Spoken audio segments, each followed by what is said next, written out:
Tamam mı? Tüp mide ameliyatı aslında baktığın zaman kalıcı bir çözüm değil hiçbir şekilde. Artık bunu yani ben ameliyat olduğum zaman benim arkadaşlarım çevremdeki herkes soruyordu. Herkese de şunu söylüyordum. Kardeş bak ben ameliyat oldum. Ama bak benim hayat hikayemi benim arkadaşlarım çevrem hepsi bildiği için. Benim hayat hikayemi sen biliyorsun. Ben 10 sene boyunca kilo al ver, kilo al ver, kilo al ver, kilo al ver, kilo al ver. Ben bak 5 kere yüksek kilo alıp verdim. Yani birinde işte 30 kilo verdim, 40 kilo aldım. 40 kilo verdim 50 kilo aldım. Yani bunu işte 20'den başlat, tamam mı? 20 kilo verdim 30 kilo aldım. 30 kilo verdim 40 kilo aldım. 40 kilo verdim 50 kilo aldım. 50 kilo verdim 60 kilo aldım. Hatta belki 70 kilo aldım. Ondan sonra en son 164 kilo mu olduydum? Öyle bir şeydi değil mi? 164 kilo oldum. Bak bunlar tabii çok büyük süreçler. Aralarda 15 kilo verdiğim, 10 kilo verdiğim, yüzlerce diyet yaptım. Ve spor deli gibi yaptım. Yani ben ve ameliyata çok karşı bir insandım. Hala da karşıyım. Yani ameliyat oldum diye ameliyatı savunacak bir tip hiçbir zaman değilim. Benim çevremde de ameliyat olmak isteyen bana soran kişilere her zaman şunu diyorum. Ameliyat ben kimseye önermem.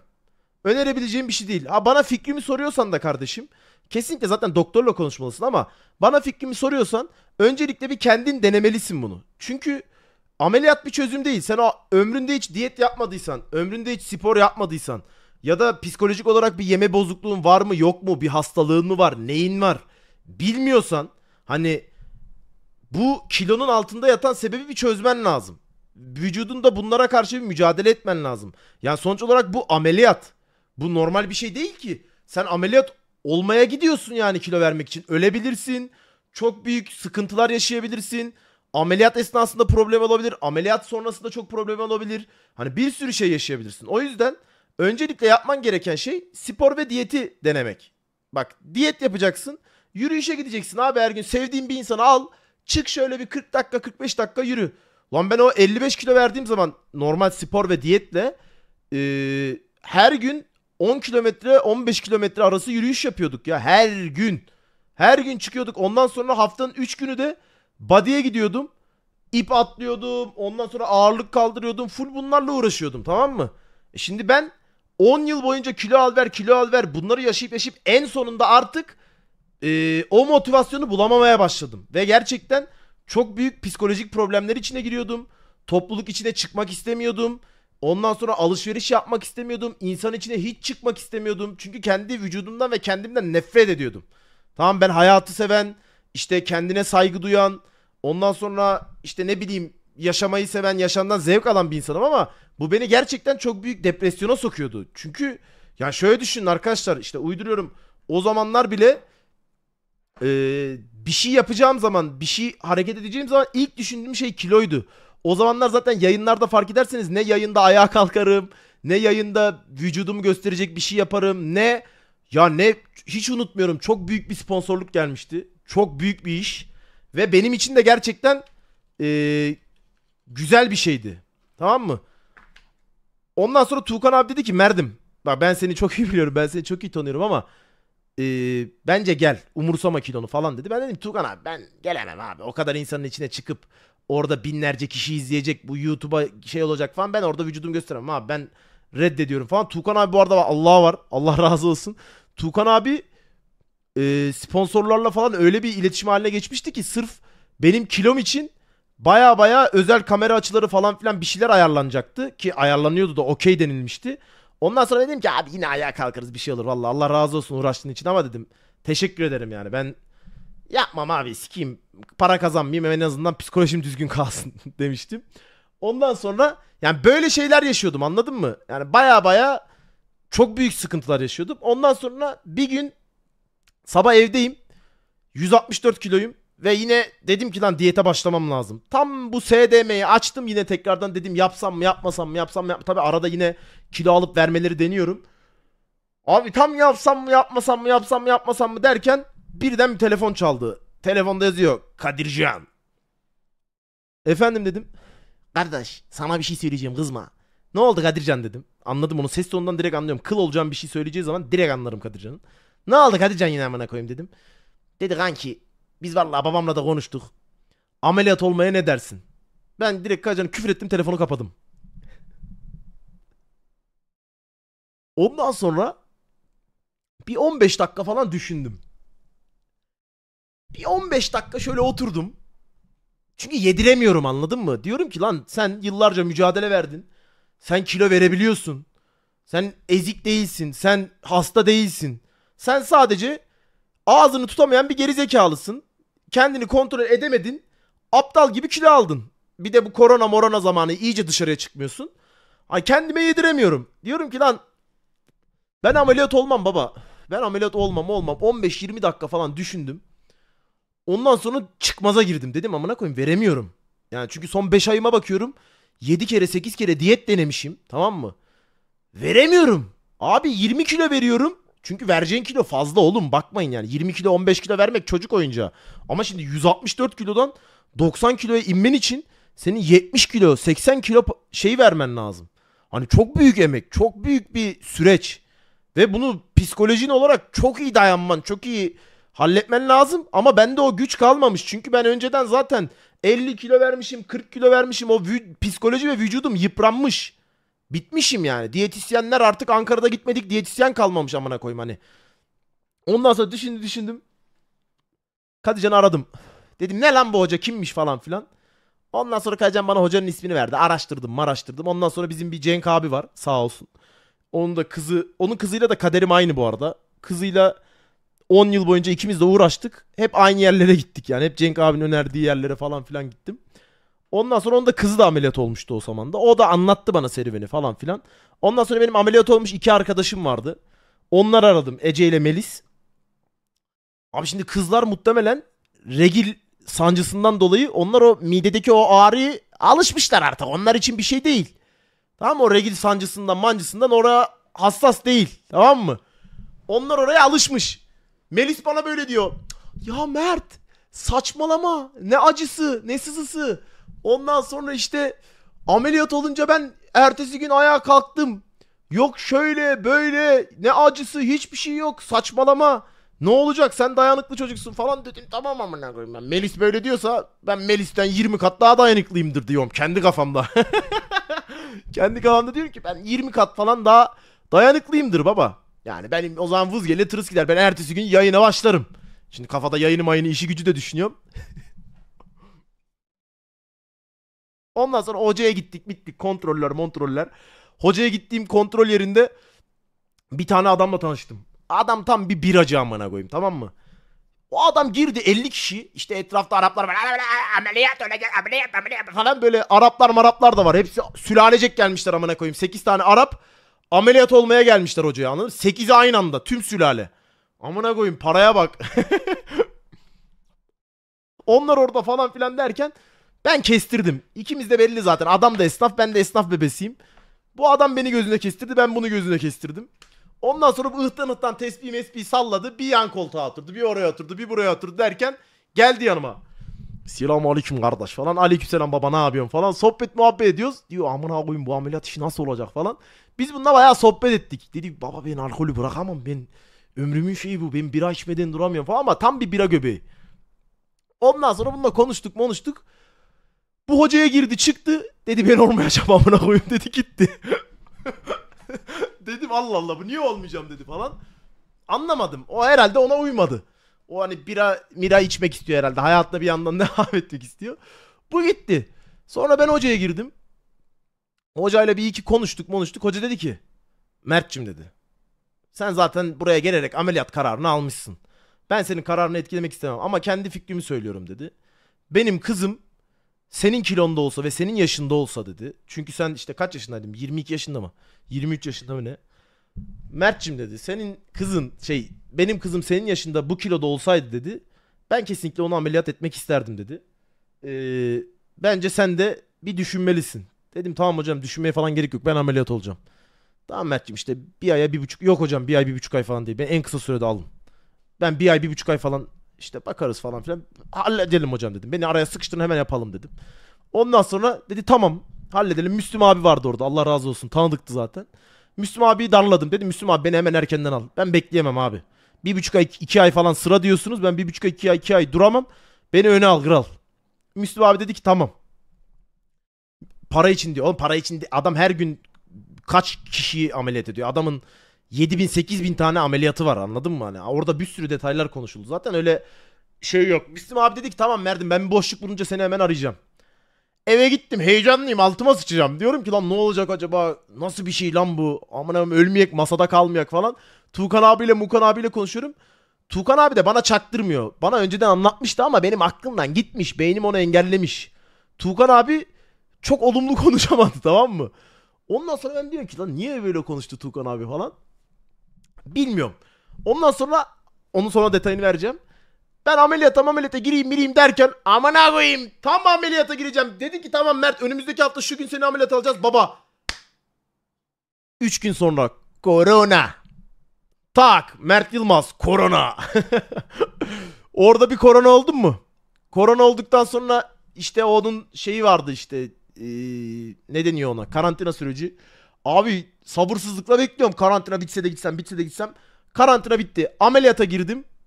Melis diyordu ya ne acısı ne şöyle böyle. Abi ameliyattan bir çıktım, o buzhane gibi bir yerde.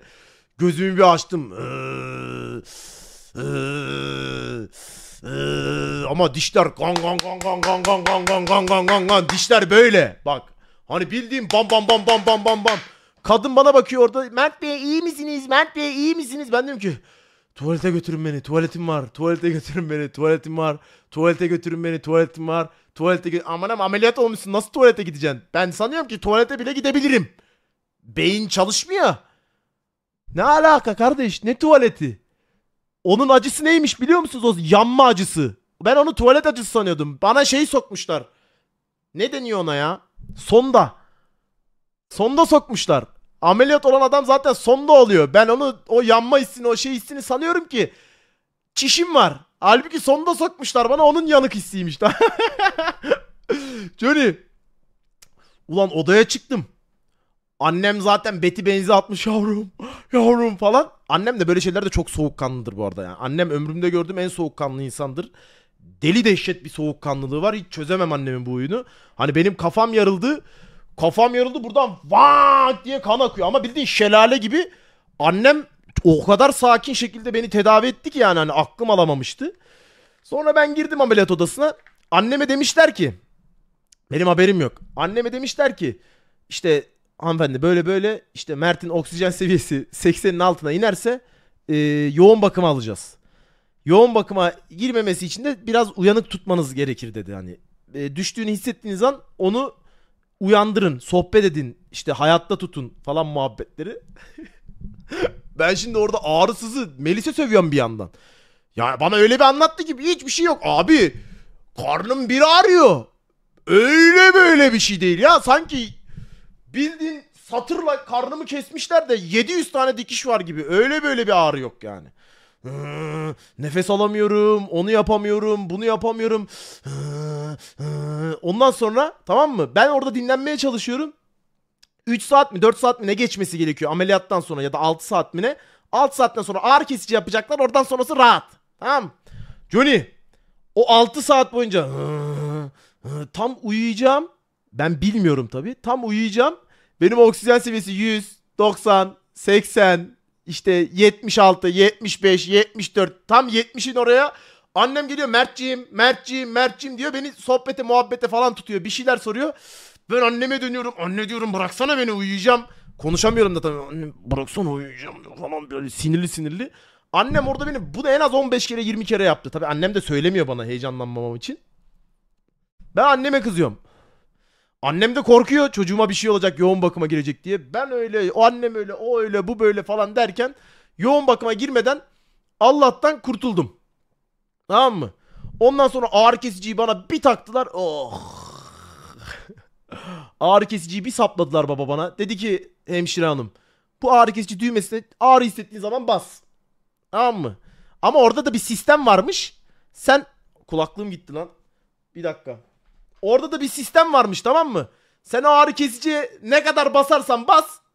Ama normalde işte 20 dakikada bir mi çalışması gerekiyor? O 20 dakikada bir çalışırmış. Onu işte hesaplıyorlar herhalde belli bir şekilde. Ben amına koyayım 2 dakikada bir basıyorum. 2 dakikada bir Hatta onun kaydını mı ne tutuluyormuş? Kadın bana söylemişti çıkışta ya. 450 kere mi 500 kere mi ne basmışım. Ama işte atıyorum 40 kere işe yaramış, anladın mı? Öyle bir şey söylemişlerdi. Sayıyı tam hatırlamıyorum. Ama baya baya basmışım. Ben baba sıkıldıkça basıyorum. Sıkıldıkça basıyorum. Sıkıldıkça basıyorum. Öyle bir şey. Ondan sonra işte ağrı kesici aldık. Tabii annem sabahtan beri yemek yememiş. Annem açlıktan ölüyor. Dışarıya bakıyor. Benim de ağrım geçtiği için ben anladım. Dedim anne ne oldu, ne dışarıya bakıp duruyorsun? Ya şurada simitçi falan açık mıdır evladım ya falan dedi. Dedim anne şeyi arayalım. Ondan sonra hastanenin girişini arayalım. İlla ki burada bir şey vardır. Kafeterya gibi bir şey var. Sana tost isteyelim. Ya da işte ne varsa isteyelim. Tamam dedi. Ondan sonra aradık. Annem oraya işte yemeği istedi. Lan yemeği istedik. Tost istedik. Baba tost istedik. Odaya bir hemşire giriyor çıkıyor. Kontrol ediyor. Sonra diğer hemşire giriyor çıkıyor. Etrafa bakıyor çıkıyor. Sonra diğer hemşire giriyor. Etrafa bakıyor çıkıyor. Böyle 5-6 tane hemşire geldi. En son 7. hemşire, hemşir mi deniyor? Benim bir abi vardı. Ben onunla kanki kunki olduydum zaten ilk günlerden. Ondan sonra sabahın köründe abi geldi. Ondan sonra ne yapıyorsun Mert'cim ya falan filan dedi. Ondan sonra gidip dur dedim abi. Bir gelir misin? Bir gelir misin? Dedim ne ayak abi? Direkt hemşire ya, hemşire demiyor. Tamam hemşire. Dedim ne ayak ya abi dedim. 20 dakikada 5 tane hemşire girdi çıktı falan. Ne oluyor falan. Oğlum dedi. Muhtemelen siz yemek istediğiniz için diyor şu an kontrol ediyorlar diyor. Hani yemeği kim istedi? Sen çünkü soru da soruyorlar. Yemeği sen mi istedin? O annem mi istedi? Hani kime istedi? Yok abi annem istedi dedim. Hani kadın sabahtan beri yemek yiyememiş. Sen rahat ol. Öyle şey mi olur dedim. Ben ameliyattan çıkıp yemek mi yiyeceğim dedim. Var mı böyle bir şey abi dedim. Benim zaten nefes alacak şeyim yok dedim. Ondan sonra nefes almaya halim dermanım yok. Bir de tost mu yiyeceğim dedim. Ölürüm zaten, yasak, yemende yasak, ölürsün bu arada. Onlar da ondan sonra dedi ki ne anlatıyorsun oğlum sen dedi. Ben burada ameliyattan çıkıp lahmacun yiyen, hamburger yiyen gördüm dedi. Yani psikolojik bozukluğa bakın. Ameliyattan çıkıyor. Ameliyattan çıkmış 6-7 saat geçmiş. Lahmacun yemiş. Hepsi tabii yoğun bakıma gidiyor. Hayatını kaybeden var mıdır bilmiyorum ama çok sıkıntılı yani. Yapılmaması gerekiyor. Baya riskli bir hareket. Dedim Allah Allah ne hayatlar var ya falan. Sonra abi gitti. Gecenin ikisi. Annem tostunu mostunu yedi. Baba yan odada bir ses. Kadın ayağa kalkıyor, kusuyor. Ama kusma sesini duyuyorum ama o kadar belli ki can çekişiyor yani. Bildiğin kan kusuyor. Hani çok kötü durumda. Dedim baba yine benim ameliyat hafifmiş yani. Hani ben böyle bir şey görmedim dedim. Bu nasıl bir şey? Hafif bayağı benim ameliyat demek dedim ya. Millet ne ameliyatlar oluyor yanında, kan kusuyor man kusuyor. Acı çekiyor ya yandaki kadın dedim. Yazık, Allah yardımcısı olsun falan. Ondan sonra benim abi yine geldi işte. Gecenin kaçı hatırlamıyorum. Abi geldikten sonra dedim abi yandaki kişi ne ameliyat olmuş, ya da ertesi gün mü sordum hatırlamıyorum. Dedim abi bu yandaki ne ameliyatı olmuş? Dedi aynı ameliyat olmuş. Sizin bu kattaki herkes aynı ameliyat oldu dedi. Baya baya herkes de farklı reaksiyonlar veriyormuş. Kadın, yanındaki kadın gün boyu kan kustu mesela. Bu ameliyatı olup full kusanlar da var. Yani ilk 6 ayı full kusarak geçiren, ondan sonra bayağı sıkıntılı geçiren insanlar da var. O yüzden gerçekten sıkıntılı. Oradan sonra ben bir götüm attı. Dedim aman ben de kusacağım mı acaba? Çünkü kusmaya musmaya başlasan hayatın kayar Johnny. Harbi hayatın kayar yani. Çünkü nefes almakta zorlanıyorsun. Orada bir altıma sıçtım. Dedim ha boku yedik, bir kusma gelirse harbiden altıma bırakırım dedim. Ömrüm kayar. Allah'a şükür ameliyat boyunca bir kere kustum. Yani işte 2,5 yıl oldu. Sadece bir kere kustum. O da ilk defa tavuk yediğimdeydi. Tavuk çünkü çok katı bir şey ya. Bir de yanlışlıkla alışamayıp kustum, onu yediğim için bir kere kustum. O da tavuktan dolayı. Çok acı çektirmişti bana. Ondan sonra öyle ameliyat şeyi geçti. Baba son gün o şeyi çıkaracak, sondayı. O sonda çıkarılanlar bilir. Baba abi beni işte soydu moydu. O sondayı bir çekti. Size yemin ediyorum bildiğin ruh çıktı içimden ya. Baya baya bildiğim vücudumun içinden ruhu çekti ya. İçini çekiyor bildiğin. Aynen öyle. Bildiğin içini çekiyor. Onu bir çekti. Yani bir yandan rahatlayacaksın ama bildiğin vurrt diye ruhunu çekiyor. Harbi çok sıkıntı. O sonda çok değişik bir şey. Çok değişik bir his. Bir de midemden bir tane bomba gibi bir şey vardı. O da ameliyat süresince işte kanama olup olmadığını kontrol ediyor. Onu da çektiği zaman bayağı ruhum çekilmişti. Bildiğim bir tane bomba var. Tamam mı? Ameliyatın ikinci günü test amaçlı sana mavi sıvı içiriyorlar. Bak şimdi mevzuya bak. Mavi sıvıyı içiyorsun. Mavi sıvıyı içtikten sonra işte yarım saat 40 dakika bekliyorsun. Yarım saat 40 dakika bekledikten sonra o bombanın içine, eğer diren midir nedir artık ne olduğunu bilmiyorum. O mavi bombanın içine mavi sıvı girerse boku yedin. Direkt yoğun bakıma alınıyorsun bak. Direkt hayatın kayıyor. Anladın mı? Çünkü midede delik var demek. Hani şey kapanmamış anlamına geliyor. Yani yarada bir sızıntı var, bir sıkıntı var anlamına geliyor. Abi o mavi sıvıyı içtim. Yarım saat bakıyorum mavi sıvı var mı? Bakıyorum mavi sıvı var mı? Allah'tan o da olmadı. Ondan sonra öyle işte ilk defa yumurta ye, ilk defa şunu ye, ilk defa bunu ye, ilk defa şunu ye. Ben ilk şey yaptığımda yarım yumurtayla ölecek gibi oluyordum. Bak ömrünüzde böyle bir şey yaşamamışsınızdır. Hani şöyle düşün.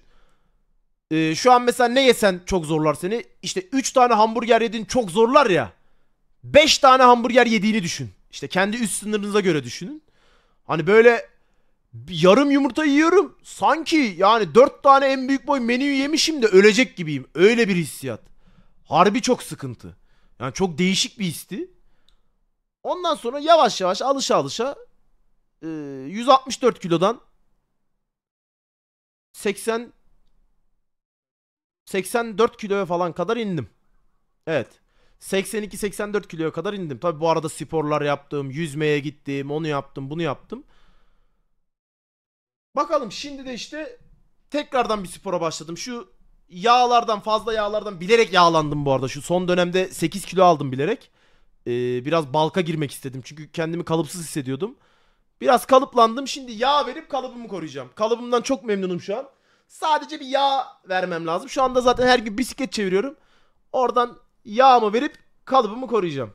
Çünkü ben böyle ince gözükmeyi falan hiç sevmiyorum. Ha, Tuğkan abi ne dedi? Tuğkan abi de ben ameliyata girdiğim çağ çok böyle şey konuşmamıştı. Hani olumlu konuştu ama hissettim yani, kaç yıldır tanıyorum, bir olumsuzluk hissettim. Tuğkan abinin bir arkadaşı mide ameliyatından dolayı vefat etmişti. Ben bunu biliyordum ama aklımdan uçmuş gitmiş, bloklamışım onu beynimde. Tuğkan abi de bunu bana işte ameliyattan bir buçuk iki ay sonra falan anlatmıştı. Dedim aa abi harbi lan sen anlatmıştın, mekan cennet olsun dedim. Öyle bir mevzu vardı, o yüzden orada öyle bir hissiyat oluşmuştu bende. Fazla yiyince olan biri için çorba içip kusacak seviyeye gelmek de psikolojik. Ameliyatın en büyük sıkıntısı ne biliyor musun?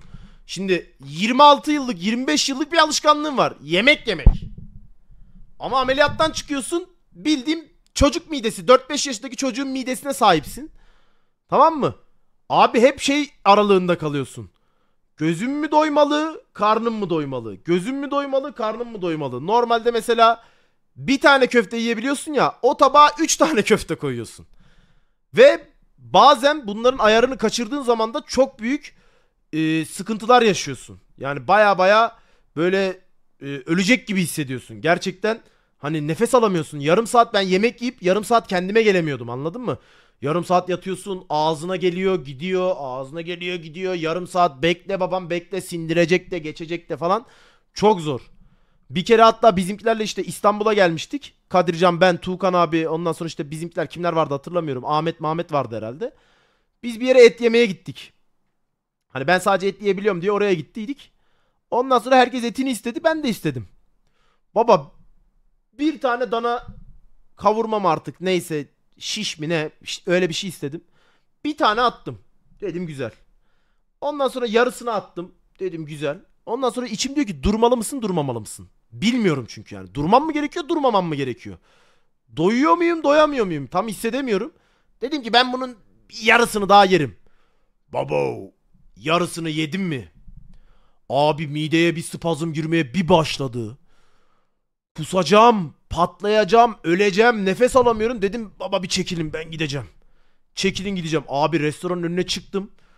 Akşam saatiydi. Sokakta boş. Abi çıkıyorum. Mide suyum geliyor. Laps tükürüyorum. Yani lavaboya falan gidemem. Lavaboya falan gidemem çünkü o kadar insanın içinde o yürümem lazım. Lavabonun içinde yürüyemiyorum. Sabit durunca çok kötü oluyorum.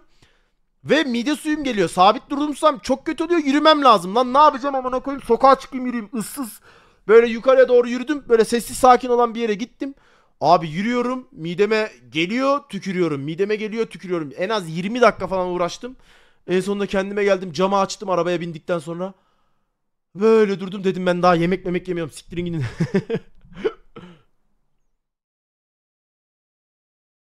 Böyleydi yani. Daha başka da bir şey yok.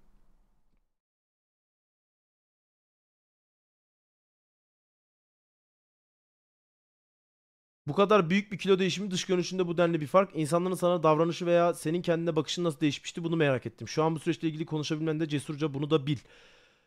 İnsanların sana davranışı veya senin kendine bakışın nasıl değişmişti? Ya bir kere kardeş, insanın kendine özgüveni geliyor. Bunu kim kabul eder, kim kabul etmez bilmiyorum ama ne olursa olsun 164 kilodaki Mert'le şu anda işte 85-90 kilodaki Mert'in arasında tabii ki de bir özgüven farkı var. Bu özgüven farkı bu arada bir götü kalkıklık anlamında demiyorum.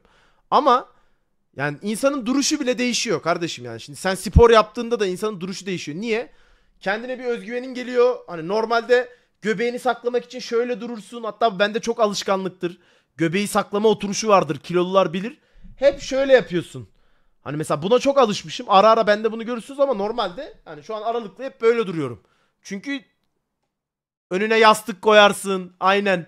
Boynunu şey yaparsın, şöyle bükersin. O niye? Göbeği kapamak için. Ama şimdi rahatsın yani abi. İstediğini giyebilmek, istediğin zaman alışverişe gidebilmek, bunlar çok güzel şeyler. Yaşamayan bilmez. Hani ben pantolon bulamazdım oğlum. Eski geçen eski şeylerimi kaldırdım. Lan benim eski şorta baktım. Vallahi bir şey diyeyim mi? Yani şuradan mesela bir kız getirelim. Normal bir kız vücudu düşünün. Tamam mı? Bir bacağı geçirdiğim yere 2-3 tane kız sığdırırım. Bayağı sığar yani. Hani normal bir kadın vücudu düşünün. 2-3 tane kız sığdırırım oraya. Biraz çekişir ama sığar. Büyüklüğünü anlamanız için böyle anlattım. Ya ben pantolon bulamıyordum oğlum. Allah razı olsun, o dönem tek yoldaşım, tek sırdaşım Abdullah Kiyılı'dır. Gerçekten obez giyiniminde düzgün bir marka olarak hashtag işbirliği reklam falan, artık ne diyeceksek diyelim. Tek gerçekten yoldaşım Abdullah Kiyılı'dır. Çünkü tek yüksek bedenli kaliteli ürünleri Abdullah Kiyılı yapıyordu. Orada da en yüksek beden neyse onlardan giyiyordum. Öyle. Babamla alışverişe gittiğimde en büyük travmamdır. Babam kilodan nefret eder ve çok sinir olur yani. Babamın bakış açısı şu: benim oğlum obez olamaz. Amına kodumun. Nasıl obez olursun lan falan. Annem arıyor. Efendim anne. Evet anne. Ne oldu?